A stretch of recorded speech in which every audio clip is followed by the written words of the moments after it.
All right, everybody, welcome into episode 284 of the Leaning into Leadership podcast. So, what is it that separates leadership teams that simply survive from those that truly transform a school? I will tell you that it is an experience. It's not the titles, and it certainly isn't having all the answers. Sometimes it's all about trust. It's the willingness to say, I don't know yet.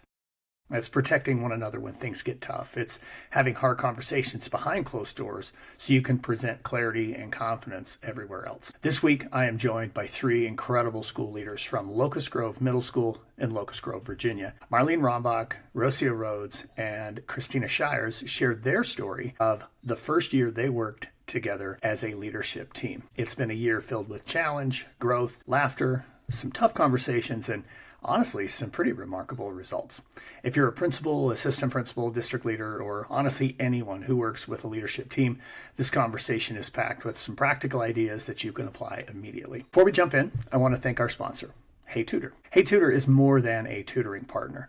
They're a true district partner committed to personalized learning that produces measurable results. Recognized with the NSSA badge for high-quality tutoring, Hey Tutor helps schools close learning gaps while strengthening literacy and math foundations through targeted, research-based support. Here's the amazing thing about Hey Tutor that I think separates them from so many other vendors that are out there. Hey Tutor does the recruiting, the hiring, the training, and the supervising of the tutors. Yeah, that's right. No responsibility on the district or on the building leadership team to work with that. Hey Tutor takes all of that off your plate. Just like the conversation you're about to hear demonstrates, leadership growth happens through intentional coaching and support. Student growth happens when we invest in the right systems and the right people. Hey Tutor just might be the right people for you. To learn more about them and how they might be able to support you and your district, visit heytutor.com, or even better, hit the link down in the show notes. That'll let them know you heard about them here on the Leaning into Leadership podcast. Okay, folks, let's jump into this conversation now with Marlene and Christina and Rocio from Locust Grove Middle School. I'll see you on the other side. All right, everybody, welcome into the show. Really excited about this one. I am at Locust Grove Middle School in Locust Grove, Virginia, joined by Marlene and Christina and Rocio, the leadership team here at Locust Grove Middle School. Ladies, just real quick for the folks that are listening, folks that are watching on YouTube, just very quick introduction, who you are, what your role is. Marlene, I'll go to you first. Okay, so my name is Marlene Rombach. This is my first year of principal here. I've been an administrator, now assistant principal. I was for 4 years. I came from Greene County. I did instructional coaching, and I was in the classroom for 10 years. And I was a career switcher, came out of the business world, so it was a little bit of a different, non-traditional pathway. Okay, Christina.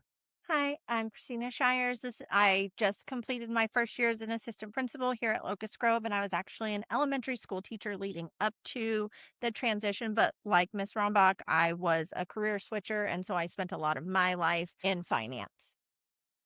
I am Rocio Rhodes. I am completing my second year as an assistant principal. Before I became an assistant principal, I spent a little bit of time dipping my toes into administration as I was completing my second master's degree in administration.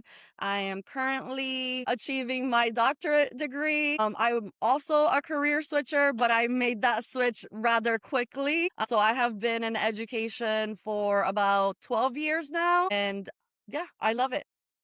All right, awesome. So one of the things that I think is really unique about you guys as a team is, and you all just kind of referenced it, this is your first year together as a team, but first year as the building principal, first year as an administrator. I mean, your second year, obviously, in your assistant principal role here in this building, but your role changed significantly with that.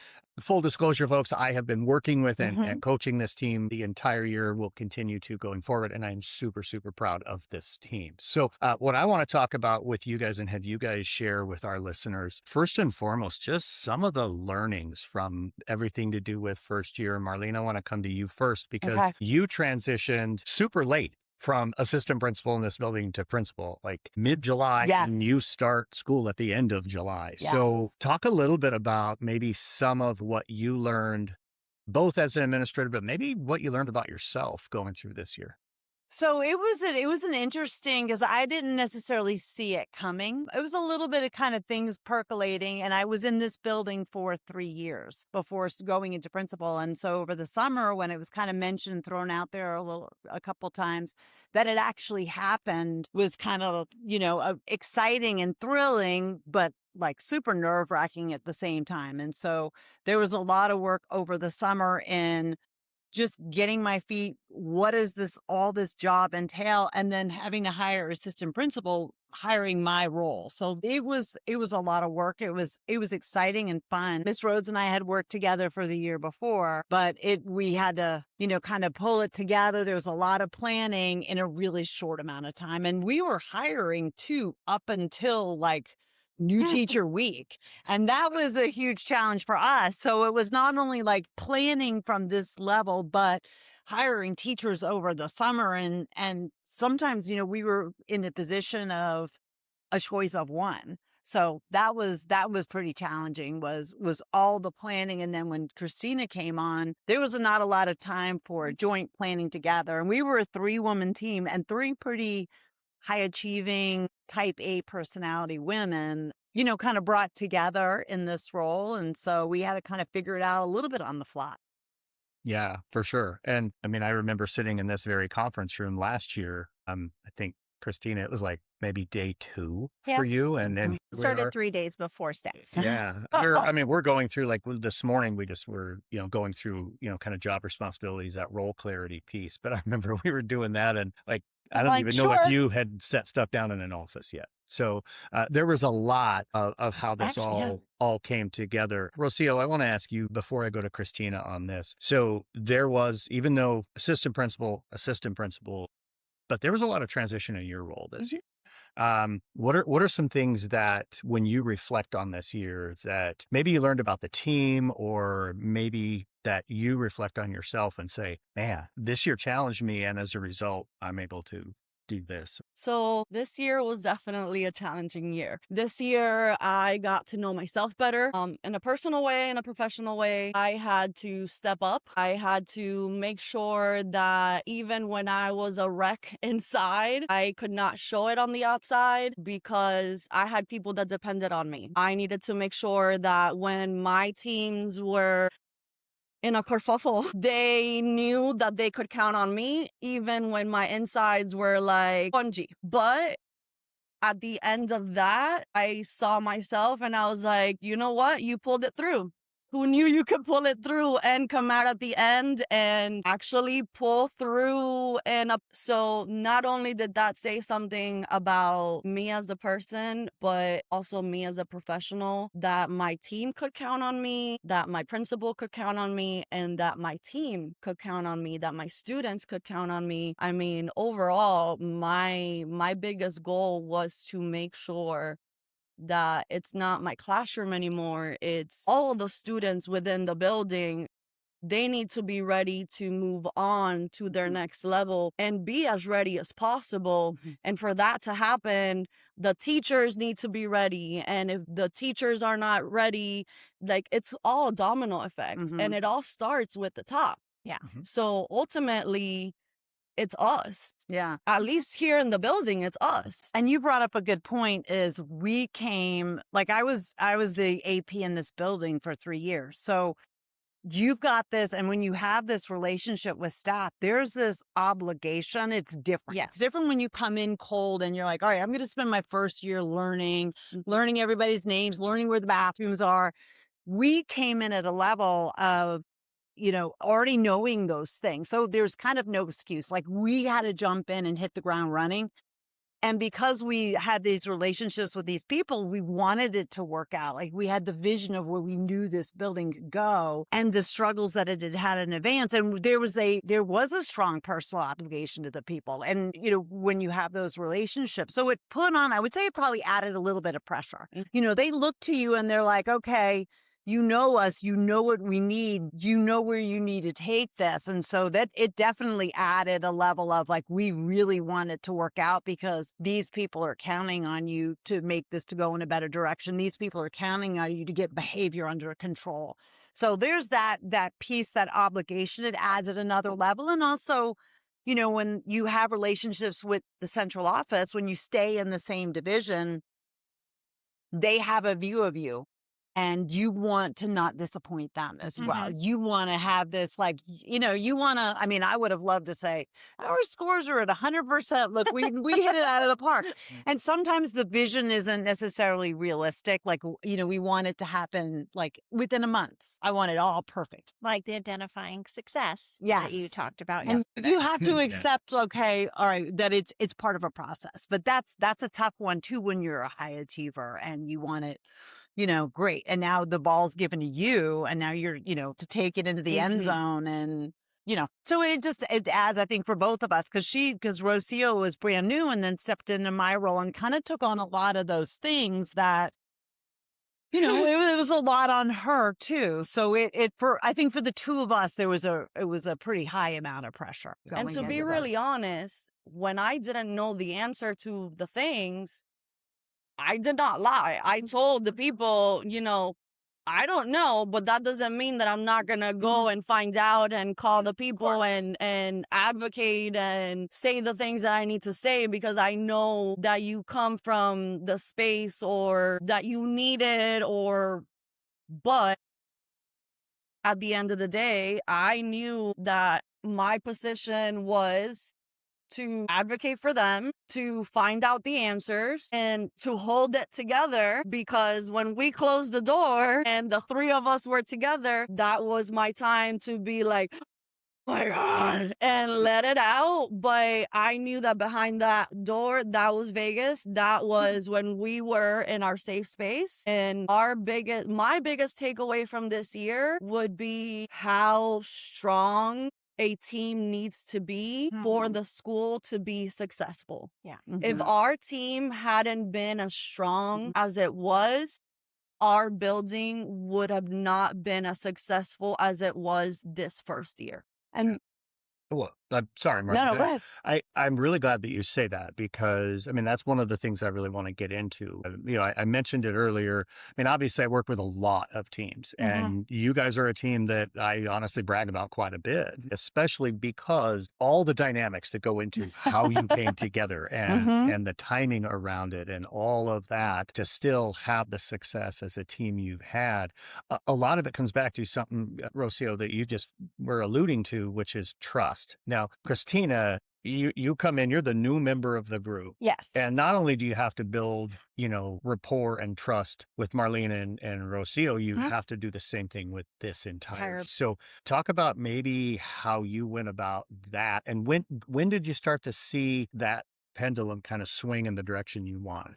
So the whole reason I went into administration was because I spent a lot of my teaching career watching teachers not fully be supported. And I knew that I had a big enough personality where I'm not easily intimidated. And so I wasn't afraid to kind of push back where necessary to support those kids. Because like Rhodes said, it's like a domino effect. And I feel like when I have to use all of my personality to help a teacher, that then helps a teacher be successful, that then helps in middle school, classrooms upon classrooms of kiddos. And so I do think, though, like I started off really focusing on that relationship piece with all of the staff,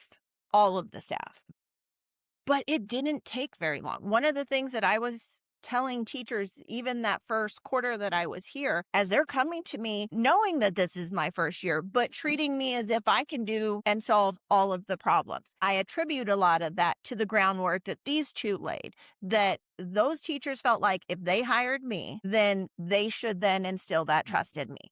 And so I remember going to I'd have one, I just looked at her and I was like, thank you so much for trusting me to fix that for you. You don't know me from anybody. I'm not from this county. I came from a different county. And so it's not like they had any experience with me at all. I was just very honest and transparent with everybody. And that's how I choose to be, in general. But it was really beneficial in this particular setting to, if I was willing to be vulnerable and I have no problem saying, I don't know, because it's always the followed with yet. I don't know that yet, but let me get back to you. And I think I was just very honest with them and I gave them that space to be honest with me in return. But it really was it was pretty quick that I started, for the most part, getting that respect Mhm. from the staff. But Yeah. I do think that that had a lot to do on work. Very direct. Yeah. So you don't beat around the bush, and I feel like that builds a lot of trust with people when you don't tell them no, you tell it how it is. So it's not that you're telling them something sweet to their face and then they hear something different behind their back. Yes. Like, and Yeah. I feel that that says a lot about your character and about Mhm. the trust that you build with your people. Well, I think we supported each other Yeah. too, and they didn't see us. They saw us as a united front. Yeah. So I think that builds trust when they know we're not throwing each other under the bus. They see that we're then trustworthy if they come and share something personal with that a struggle that they're having. So I think the trust that we had in each other then radiates to the rest of the thing. Yes, Oh, that whoops. didn't. All of this, if I'm listening and I don't know you guys, sounds like, oh wow, everything was just rosy and perfect. And I know you, and I've worked with you. I know there were some bumps as you went through the course, and you guys take it in any order and any direction you want to go without revealing too many of the warts. But when the bumps came up, how as a team did you navigate through some of those? So I think we had a lot of conversations and we talked to each other all of the time, whether it's, checking in the morning throughout the day, like it's constant communication with each other. And so there were times, especially I want to say in the first couple of months, like personnel struggles that came along and things that I was not expecting, like, the hardest part to be the adult piece or struggles with parents or being put on Facebook for things that really didn't happen. Those to me were frustrations. And I think that we were the shelter in the storm for each other. And even if there were times that it was a parent meeting and one of us made a mistake, it was okay. We didn't get mad and say, well, that caused that issue to happen. We just kind of looked at it and said, all right, going forward, is there a better way? Could we have prevented this situation? And I think always regrouping and always reflecting. And, we just kind of did the best we could. And having a chocolate drawer didn't hurt in each respective office. Yeah. And a chocolate tub. Yeah. And Yeah. And there were definitely, I mean, I would say towards the end of the year, it probably got a little bit bumpier with like different things. And a lot of this, the hard thing is some of these things are out of our control. Yes. And we do as much as we can to prevent things, but sometimes things still happen and it's frustrating. There were times that I was like, I should have gone to nursing school. Like, why did I decide to do this? But those were brief moments that, happened when I went into education 18 years ago. But those were brief moments. But I think us, the team, and being the soft place to fall for each other, even if there were times that we disagreed, we would shut the door and we would kind of talk through things or how could it have been done better? What would a different outcome? But I also think as a team, we take accountability. We take I go to you and I messed this up and I tell you I messed this up. And if a parent came in because of my mess up, I tell the parent, listen, I am so sorry. Yeah. That was my mess up. Yeah. And when that parent leaves, you don't close that door and you don't yell at me. We have a reflective conversation about how can we make sure that doesn't happen again. Or we don't even have to have that conversation because I already tell you, hey, I will for sure not make this mistake again because I already learned my lesson and I will make sure that this doesn't happen again. Like we know as a team where our mistakes happen and we kind of tell on ourselves. Like, I have gone to you to be like, hey, this teacher may come see you. Rhodes talks about my directness. It has, it's been a work in progress forever. Like I tell people even upon meeting me, hey, I have foot and mouth. It's a disease that I have. So sorry. Please just, if that disease rears its ugly head, let me know. Give me the opportunity to make that situation better. Don't presume negatively. Presume positive intentions. I always have the best of intentions. It just doesn't always come out in the way in which I would love for it to. And so there are times where I didn't in the moment I did something and then I'm like, ooh, even though that was the right thing to do, that delivery could have been different. And then I would go and be like, hey, so if this teacher comes to you, FYI, this is what I did. And it did come across in a particular way. And that's one of my big things that I like. Like, I'll be like, I am so sorry for how that was delivered. I will not say most of the time that I am sorry for what I said, because usually I'm not what You I mean say. what you I say. mean what I say. And that is just who I am. But sometimes that delivery piece has to be done differently. Mhm. I feel like it is like in this building, it has not been so bad. Like everybody, I was just very transparent. I will give you a compliment sandwich if you really need it, but really, let's just talk about what the problem is, because then you know where I'm coming from. I know where you're coming from, and then we can fix a problem without the Mhm. dance. I'm a horrible dancer. I have 2 left feet. So it's better to just get to the nitty gritty of it. And I think that's been helpful for me, but we are all like that with, Mhm. in different ways. Yeah. And some staff members you can be more direct with than other staff members. Some staff members, it has to be a little bit more of a gentle, to not get them to shut down. And some people you can be more direct. In some situations, Well, and like need to look, be when she direct. talks about the soft space or the Vegas, like I know what my natural inclination is. So I'll go into her office and I will and say all of the things that I want to say so that I can then go have that conversation in a productive way with the people that need it Mhm. a little softer. And I'll be like, this is what I'm thinking. And one of them will be like, maybe we tweak it here. Like we bounce ideas off of each other. Yeah. And that has been super helpful for me to, smooth those edges, so Yeah, to speak. absolutely. So let's maybe shift the direction just a little bit, because there's a couple other things I want to make Mhm. sure we get to. During the course of the year, there certainly were some things that you did very intentionally. And I mean, going all the way back to last summer, having conversation around how are you going to be intentional with your time? How are you going to be intentional with some of the meeting structures that you use? Some of those things, Marlene, you shared with me the other day when we were doing the Plus Delta, actually, I think it was within the whole group, that even using your administrative meeting, times very strategically. So it wasn't just the three of you getting together every single week. It was talk a little bit about maybe some of the systems or structures that you guys have put in place that have allowed you to be more efficient with the use of your time, with actually still getting into classrooms. As one of the things I love about you guys, you do get into so many classrooms, Mhm. so many PLCs, where a lot of others struggle with that. Mhm. And I know you guys aren't perfect there. I know you want to keep getting better. We Mhm. just spent some time on how do we make more time for ourselves. But talk about some of those systems or like specific intentional actions you've taken so that you are able to use your time better. Well, I think some of it is the setup and the running of the school. Like the communication is very specific to the staff. It's very organized. The master schedule, the bell schedule was all thought through really carefully to make sure transitions were good, transitions were smooth, and that we saw some of the decline in behaviors.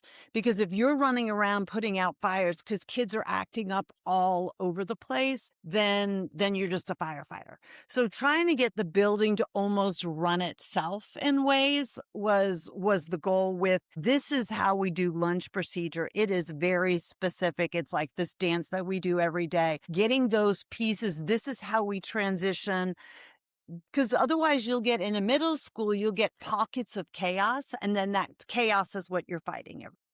So by getting certain things, and a lot of it does start with the master and the bell schedule, how smooth that is. What does your transition look like? What is the expectation given to kids so that they could then do the lion's share of the discipline, which is what they did. And we were actually down like 28% this year in discipline referrals. So less referrals means that I'm able to get into classrooms more. We're able to do PLCs more.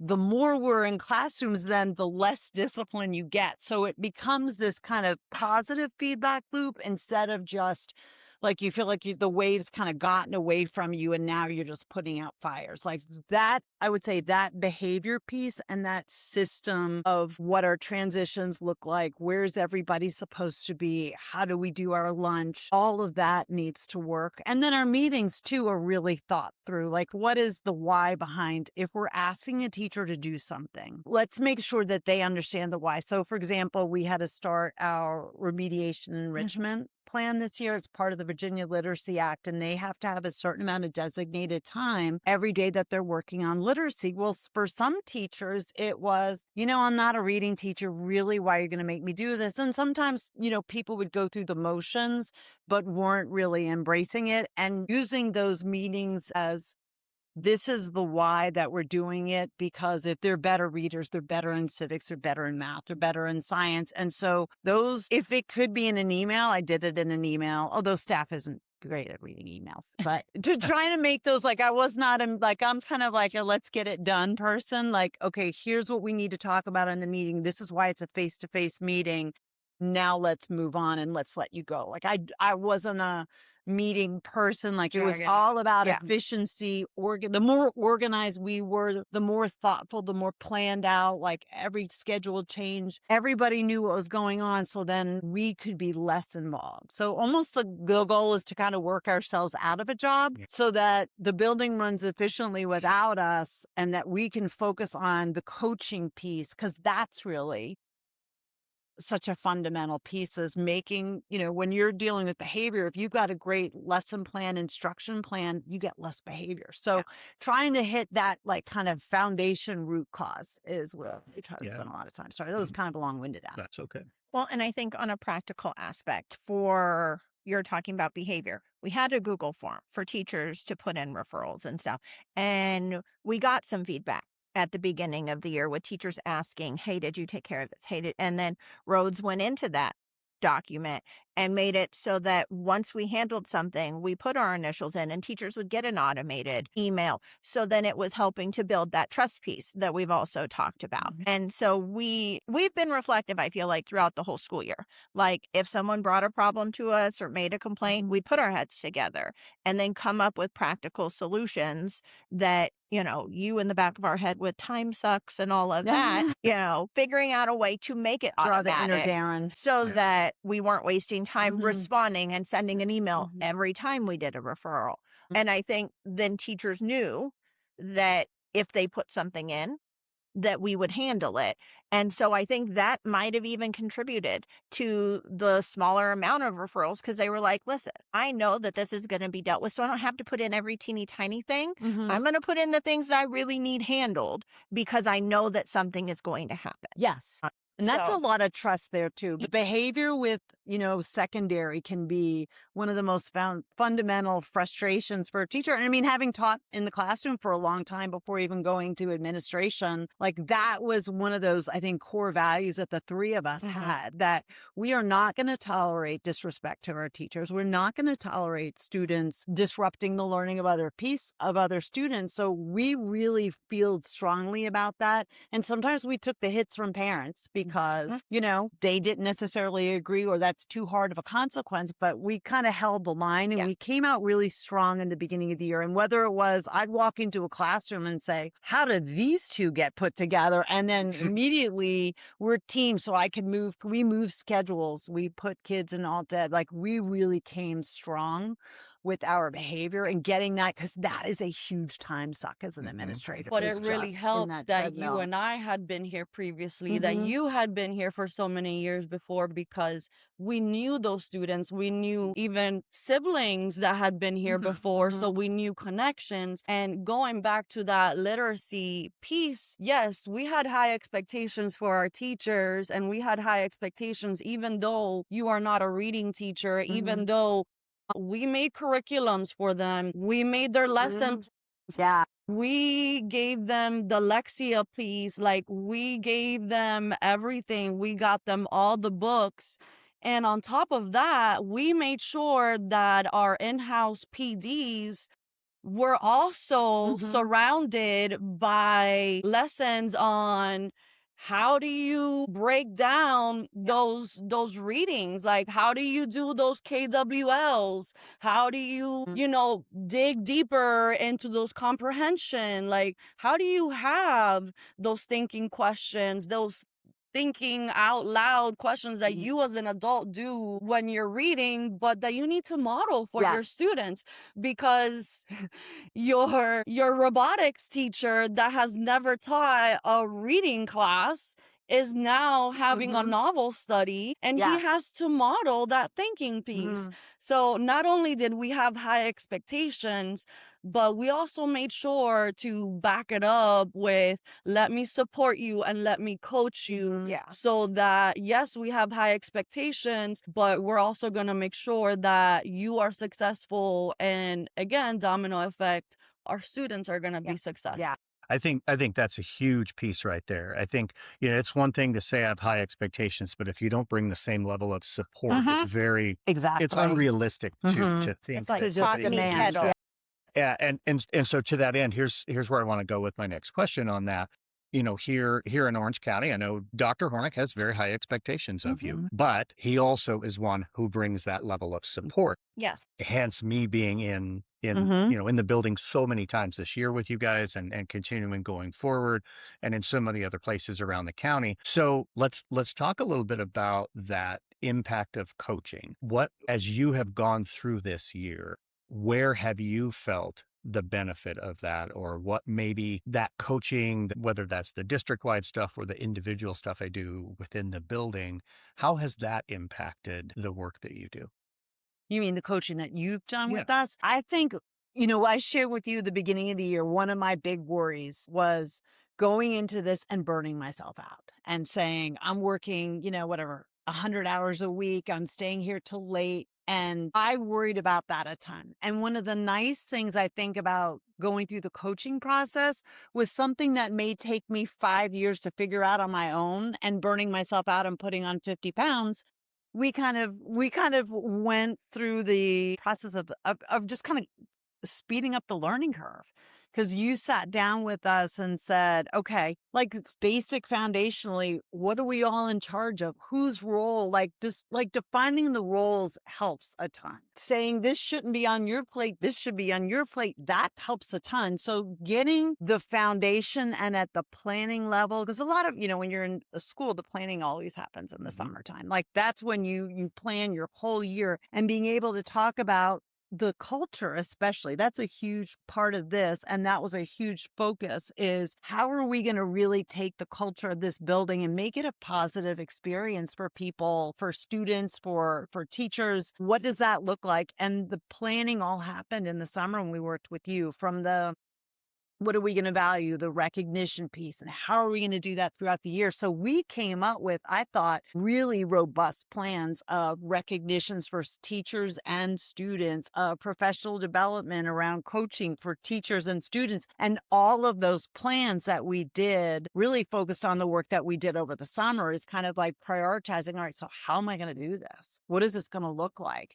Yeah. We did the brainstorming, which we had fun with, but kind of the foundation, the prioritizing, there was a lot of help from that. And when we were stuck, it was, hey, Darren, what do you think about this? That's what I was going to say. As opposed to going, 3 years later, we should have, done it different. And I could have saved myself a million hours and been at the gym more. Yeah, because like for You know? me, I didn't know what I didn't know going into things. Yes. So like I didn't know what questions to ask you. You were here and it was lovely and you had all sorts of wonderful ideas, but I had never had to implement any of those things.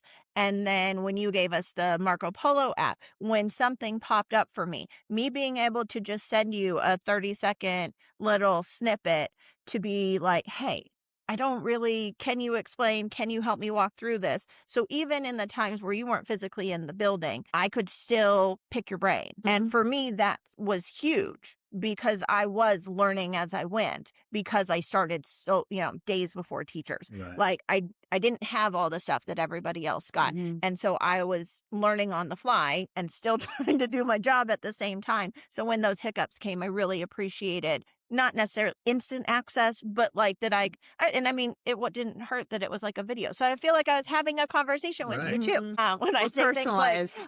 as clear as mud, Yeah. because, but that was super helpful. Yeah, because for I me. think we've all been part of teams that haven't worked. Like, I've seen things not Mhm. work, and when then things don't work, it's really stressful. Oh, yeah. It's stressful for the team. It's stressful for the teacher. Like, it's so, and I'm too old to go through that. I didn't want to go through that in my life. I would just as soon, go back to the classroom. I wanted it to work, and and I think that team foundation piece was where you really focused with us.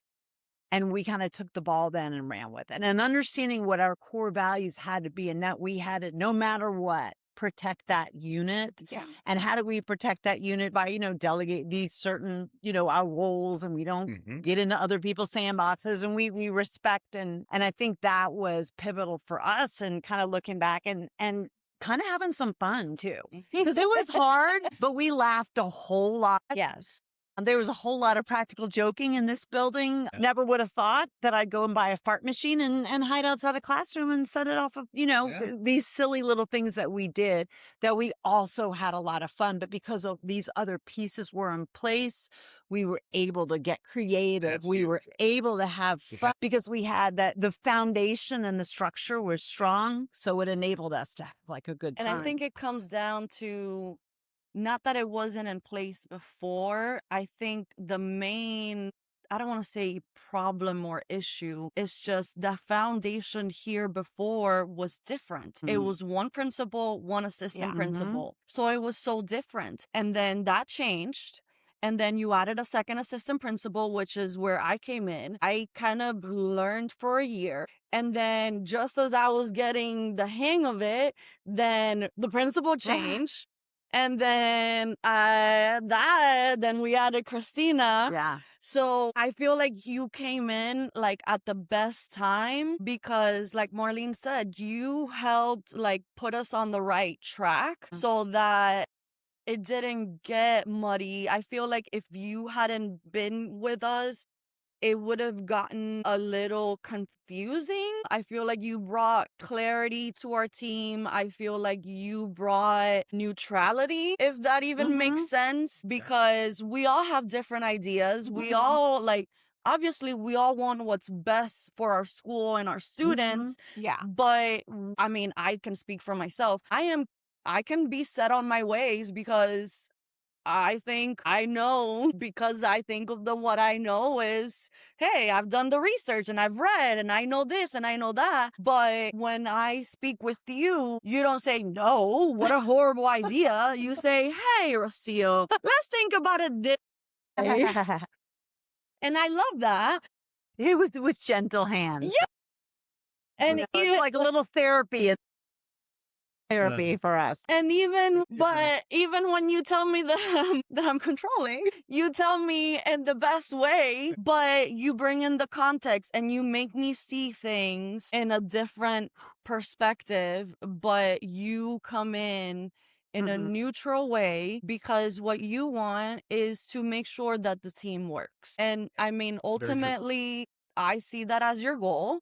Yeah. There's not an underlying agenda of Right. self-benefit. Right. Like, you're here to support us. It's not like you're trying if to we're get... successful, you're successful. So the intention is good. And so that helped us. I think it saved time. I think it saved, conflict. I think it's part of what made this building move in a good direction. And it definitely has. I mean, I think on the whole, there's been bumps. I think sometimes it's frustrating when things kind of happen and you don't have a control over it, and you learn, you're like, but now I got to deal with it, and that could be really hard sometimes, but there was a lot of good stuff. And that's the thing I want to make sure that, we communicate. And I feel like you worked hard to work in that trust with us too. Like when we had our difficult times, okay, can we talk to Darren and let's do a Zoom quick. That's kind of a confidant, or not to just say you're doing it wrong, like someone that can help me so that I now have a different way of thinking, so that in the next situation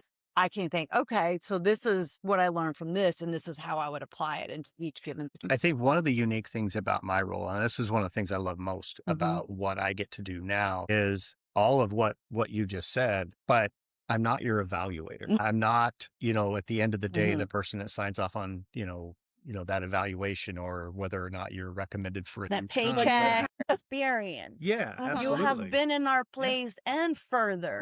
Yeah. Yeah. And I mean, again, my goal, and you hit it on the head, is to see you be as successful as possible. Yeah. All I want to do is just pour into you guys. And then, yes, your successes. I can't tell you how many times that, after a Zoom or after a Marco Polo with one of you or something like that, that I'm not in front of a camera or in front of you, but I'm going, So happy for them, and that's true of a lot of teams that I work with, but certainly with you guys, that's been so rewarding this year. And again, I'm super excited to continue working with you guys and continue to be here at Locust Grove. So let's do this. We're running short on our time. Normally I would ask, how are you leaning into leadership? Because that's the name of the podcast. I'm going to use that question, but I want to use it just slightly different. As we now recording this here at the very end of May, as you now transition to next year, what are some things, maybe some learnings or some next steps that you're leaning into to take like this school to the next level? So I think some of the things, the foundations that we started this year, I want to polish it and kind of make it more like some of the things with like the student recognitions, the staff recognition, some of the culture pieces. I want to expand on those. I've after looking back at this year, I think that there's some avenues to make more clear.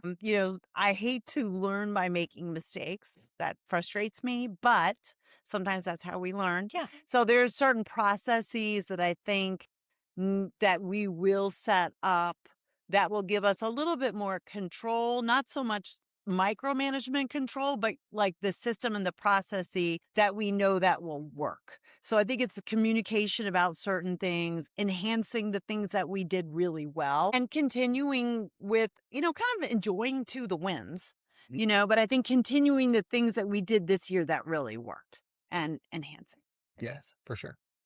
I mean, as the thinker of the group, I also want to say that, I mean, as a team, we have really thought about how do we did really well this year. How do we take it to the next step? How do we make sure that our communication, not just with our staff, but with our student and our community members is clear and direct? Like, for example, yesterday when we were talking about, next year and the plans and all of that, here in Virginia, the governor went as far as with the cell phone policy, and the county has the policy of off and away. Now, it doesn't hurt to make sure that our parents and our students see that in writing, like just so that you are aware, the governor has this out, and have it in writing. Yeah. Just so that you are aware, the county has this policy and this is what it looks like in the school. Not in pockets, not ringing, not vibrating off, not making any noise, not texting your student throughout the day, not going to the bathroom